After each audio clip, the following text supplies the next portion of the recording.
For your channel, what you can do is you can set some community options as well. So to do that, you can go under settings right here. And once you go under settings, you can go under community. So over here, you can see that you can add in moderators over here. So let's say, for example, if you were to type in let's say, for example, TutorTube right here, then you can see that TutorTube pops up right here, and you can have them as the moderators for your particular channel. You can have multiple moderators for your channel as well, who can moderate out what is happening in your channel, such as, for example, comment management and so forth.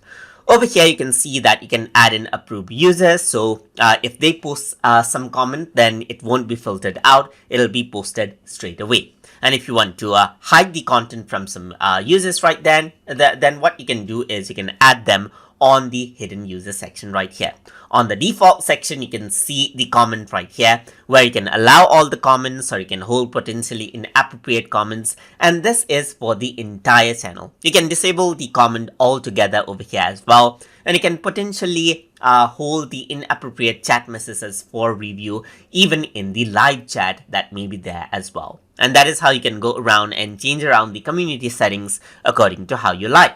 So I hope you guys learned something as always. And as always, please like, comment, share, and subscribe.